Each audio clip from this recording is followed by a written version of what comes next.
Hello friends, welcome two days with me. അപ്പോൾ നമുക്ക് ഇന്ന് PSC റിലേറ്റഡ് കുറച്ച് കാര്യങ്ങൾ സംസാരിച്ചാലോ. ഞാനിപ്പോൾ ഡിഗ്രി പ്രിലിംസ് കഴിഞ്ഞിരിക്കുകയാണ്. അപ്പോൾ ഒരുപാട് പേര് എന്നെ പോലെ ഡിഗ്രി പ്രിലിംസ് കഴിഞ്ഞിരിക്കുന്നവരുണ്ടാവും. അതേപോലെ ആദ്യമായിട്ട് PSCയിൽ വന്നിട്ടുള്ള ആൾക്കാരുണ്ടായിരിക്കും. ഇനി ഡിഗ്രി പ്രിലിംസിന് വേണ്ടി വെയിറ്റ് ചെയ്യുന്നവരുണ്ടായിരിക്കും അല്ലേ.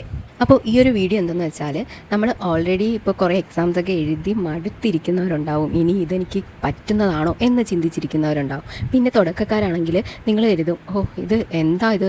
ഇപ്പോൾ ചിലപ്പോൾ ഒരു എക്സാമൊക്കെ എഴുതുമ്പോൾ വിചാരിക്കും, അയ്യോ ഇത് ഇത്രയും ടഫാണോ, ഇതെന്നെക്കൊണ്ട് പറ്റുമോ എന്ന് കൺഫ്യൂഷൻ അടിച്ചിരിക്കുന്നവരുണ്ടാവും.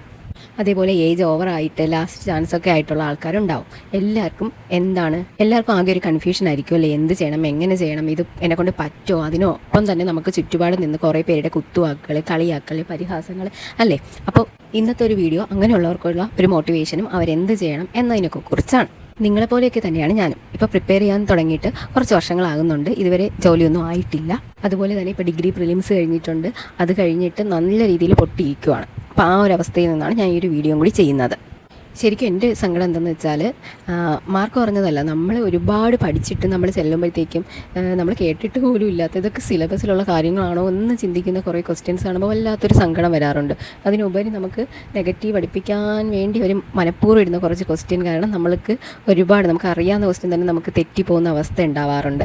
അതൊക്കെയാണ് എൻ്റെ ഒരു ബുദ്ധിമുട്ട്. അതാണ് എന്നെ ഒരുപാട് മാനസികമായിട്ട് അലട്ടുന്നത്. അപ്പോൾ എനിക്ക് നേരത്തെ ഒരു യൂട്യൂബ് ചാനൽ ഉണ്ടായിരുന്നു, ഡേയ്സ് വിത്ത് മീ എന്നായിരുന്നു. അതിലൊരു 500-ന് മുകളിൽ എനിക്ക് സബ്സ്ക്രൈബേഴ്സൊക്കെ ഉള്ളതായിരുന്നു. അതിൽ നമ്മളൊരു സ്റ്റഡി ചലഞ്ചൊക്കെ ഇതുപോലെ ചെയ്തിട്ടുണ്ടായിരുന്നു. 10th prelims. എന്നിട്ട് നമ്മൾ പാസ്സാവുകയൊക്കെ ചെയ്തു. അത് ഫോളോ ചെയ്ത 2-3 പേര് എനിക്ക് ടെലിഗ്രാമിൽ മെസ്സേജൊക്കെ അയച്ചിരുന്നു, അവർക്കും പാസ്സാവാൻ പറ്റിയെന്നൊക്കെ.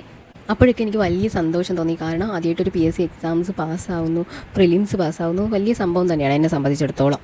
അത് ഞാൻ വീട്ടിലിരുന്ന് സ്വയം പഠിച്ചിട്ട് നേടിയൊരു വിജയം കൂടിയായിരുന്നു. പക്ഷേ പിന്നീട് അങ്ങോട്ട് പോകുമ്പോഴത്തേക്ക് എനിക്ക് മെയിൻസ് അത്ര കട്ട് ഓഫ് കടക്കാൻ പറ്റിയില്ല. അതേപോലെ തന്നെ ഇപ്പോൾ ഇതാ വന്ന ഡിഗ്രി പ്രിലിംസ്, അത് എനിക്ക് കട്ട് ഓഫ് ഇപ്പോൾ നമ്മൾ ഈ പല യൂട്യൂബ് ചാനലിലും പറയുന്ന ഒരു കട്ട് ഓഫ് ഉണ്ടല്ലോ, അതിൻ്റെ അപ്പുറത്ത് എനിക്ക് മാർക്കുണ്ട്. എന്നാൽ കൂടി എനിക്ക് നെഗറ്റീവ് വന്നിട്ട് അതിൽ നിന്ന് താഴേക്ക് ഇറങ്ങി പോകേണ്ട ഒരു അവസ്ഥയാണ് വന്നത്.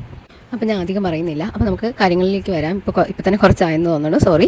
അപ്പോൾ നമുക്ക് എന്താണ്, അപ്പോൾ നിങ്ങൾ ഓരോരുത്തർക്കും ഓരോരോ സിറ്റുവേഷനിലുള്ളവരായിരിക്കും. അപ്പോൾ നിങ്ങൾക്ക് ഓരോരോ കാരണങ്ങളായിരിക്കും, നിങ്ങൾക്ക് ഓരോരോ ചിന്താഗതികളായിരിക്കും. ഇപ്പോൾ ഇനി എന്താവും അങ്ങനെയൊക്കെയുള്ള ചിന്താഗതികളായിരിക്കും. അപ്പോൾ എന്താണ് ഞാൻ പറയാമെന്ന് വെച്ചാൽ, ഇപ്പോൾ അങ്ങനെ നിൽക്കുന്നവരാണെങ്കിൽ നിങ്ങൾ ഒരിക്കലും പിന്തിരിഞ്ഞ് പോരുത്. നമ്മൾ ഇതുവരെയൊക്കെ എത്തിയിട്ടുണ്ടെങ്കിൽ ഇനിയും മുന്നോട്ട് പോവുക എന്നത് തന്നെയാണ് ഉറച്ചൊരു തീരുമാനം. ഇനി അങ്ങനെ അല്ല, നിങ്ങൾക്ക് നല്ല എന്തെങ്കിലും ഓഫർ കിട്ടിയിട്ടുണ്ടെങ്കിൽ അങ്ങനെ പോവാം. അങ്ങനെ അല്ല, നിങ്ങൾക്കൊരു ഗവൺമെൻറ് ജോലി തന്നെയാണ് എങ്കിൽ നിങ്ങൾ ഇതിനോടൊപ്പം നിൽക്കുക തന്നെയാണ് വേണ്ടത്. എന്തൊക്കെ വന്നാലും എന്ത് പ്രതിസന്ധിയും നമ്മൾ തരണം ചെയ്യുമെന്ന ഉറപ്പിൽ നിൽക്കുക. അപ്പോൾ ആദ്യം അതിനുശേഷം ആ ഒരു മനസ്സാണ് ആദ്യം വേണ്ടത്. അതിനുശേഷം നമ്മൾ വീട്ടിലിരുന്ന് പഠിക്കുന്നവരാവാം, പുറത്ത് പോയി പഠിക്കുന്നവരാവാം, എന്തൊക്കെയായാലും ഇപ്പോൾ പുറത്ത് കോച്ചിങ് സെൻറ്ററിൽ പോയി പഠിക്കാൻ പറ്റുന്നവരാണെങ്കിൽ അത് ചൂസ് ചെയ്യുക. ഇനിയിപ്പോൾ അല്ല, വീട്ടിലിരുന്ന് പഠിക്കുന്നവരാണെങ്കിൽ ഓൺലൈൻ ക്ലാസ് എടുക്കുക. നമ്മൾ കോച്ചിങ്ങിന് പോകുന്നതിൻ്റെ അത്ര കാശൊന്നും അല്ല, ഏതെങ്കിലും ഒരു ഓൺലൈൻ പ്ലാറ്റ്ഫോമിൽ, നല്ലൊരു ഓൺലൈൻ പ്ലാറ്റ്ഫോമിൽ നിന്ന് ക്ലാസ് എടുക്കുക. ശരിക്കും പറഞ്ഞാൽ വലിയ വലിയ ഓൺലൈൻ പ്ലാറ്റ്ഫോംസ് ഉണ്ട്. അതിൻ്റെയും ചെറിയ ചെറിയ യൂട്യൂബേഴ്സൊക്കെ നടത്തുന്ന ഓൺലൈൻ പ്ലാറ്റ്ഫോം എടുത്താൽ അതായിരിക്കും കുറച്ചുകൂടി യൂസ്ഫുൾ എന്നാണ് എനിക്ക് ഇപ്പോഴത്തെ ഒരു ഇതിൽ മനസ്സിലാക്കിയിട്ടുള്ളത്. അപ്പോൾ ആ ഒരു കോഴ്സ് എടുക്കുക. അതിനുശേഷം സ്വയം പ്ലാൻ ചെയ്ത് അതിനോടൊപ്പം നമ്മൾ സ്വയം ഒന്ന് പ്രിപ്പയർ ചെയ്യണം. ഇപ്പോൾ ഇന്ന ആൾ ചെയ്തു തരും, നമ്മളെ ഇന്ന ആൾ വന്ന് പഠിക്കുന്ന ഫോഴ്സ് ചെയ്യും എന്നൊക്കെ നമുക്കൊരു ചിന്താഗതി ഉണ്ടാവാം. എനിക്കും ഉണ്ടായിരുന്നു. അതൊന്നുമല്ല, ബി യുവർ ഓൺ മെൻറ്റർ. നിങ്ങൾ നിങ്ങളുടെ തന്നെ മെൻറ്ററായിട്ട് പ്രവർത്തിക്കാം. സോ ഇതൊക്കെയാണ് നമ്മുടെ സ്റ്റെപ്സ്.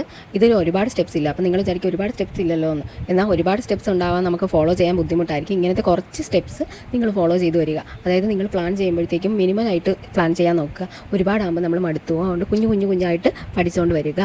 നിങ്ങളുടെ സ്റ്റഡി നിങ്ങൾ പ്ലാൻ ചെയ്ത് ഒരു ടൈം ടേബിൾ ഉണ്ടാക്കുക. അതിനോടൊപ്പം ഈ ക്ലാസ്സിനോടൊപ്പം നിങ്ങളുടേതായ ഒരു പ്രിപ്പറേഷനും കൊണ്ടുപോകണം എന്നാണ് പറയുന്നത്. ആ ഒരു രീതിയിൽ നല്ല രീതിയിൽ ഇരുന്ന് പഠിച്ചാൽ എന്തായാലും കിട്ടും. എനിക്കതിൻ്റെ തെളിവുള്ളത്, ഞാൻ വെറും 16 ദിവസം ഞാൻ ആത്മാർത്ഥമായിട്ടിരുന്ന് പഠിച്ച് എനിക്ക് പ്രിലിംസ് പാസ്സാകാൻ പറ്റിയിട്ടുണ്ട്. എനിക്കാണെങ്കിൽ എന്തായാലും നല്ല രീതിയിൽ ഇരുന്ന് പഠിച്ചാൽ ഉറപ്പായിട്ടും എനിക്ക് കിട്ടും എന്നെനിക്ക് ഉറപ്പ് ഇപ്പോൾ ഉണ്ട്. പക്ഷേ ഞാൻ പലപ്പോഴും മടി കാണിച്ചു. ഇപ്പം ഞാൻ അത് മനസ്സിലാക്കി ഞാൻ വീണ്ടും എന്നെ തന്നെ ഇമ്പ്രൂവ് ചെയ്തുകൊണ്ട് വരുവാണ്. ഒരു ടൈം ലൈൻ സെറ്റ് ചെയ്യുക. ആ ഒരു ടൈം ലൈനിന് മുന്നേ നമ്മൾ ഫുള്ള് പഠിക്കുക എന്നൊരു രീതിയിലേക്ക് വരിക.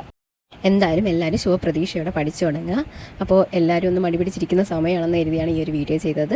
അപ്പോൾ വീഡിയോ ഇഷ്ടപ്പെട്ടാൽ ലൈക്ക് ചെയ്യുക, ഷെയർ ചെയ്യുക, സബ്സ്ക്രൈബ് ചെയ്യുക. ആക്ച്വലി നമുക്ക് പഴയൊരു യൂട്യൂബ് ചാനൽ ഉണ്ടായിരുന്നു, അതിൽ സബ്സ്ക്രൈബേഴ്സൊക്കെ ഉണ്ടായിരുന്നു. അത് എനിക്ക് മെയിൽ ID നഷ്ടപ്പെടുകയാണ് ചെയ്തത്. അപ്പോൾ എന്തായാലും നിങ്ങൾ സബ്സ്ക്രൈബ് ചെയ്യാൻ മറക്കരുത്, പ്ലീസ്. Okay, bye. മറ്റൊരു വീഡിയോ ആയിട്ട് കാണുന്നവരേക്കും ബൈ, ടാറ്റാ.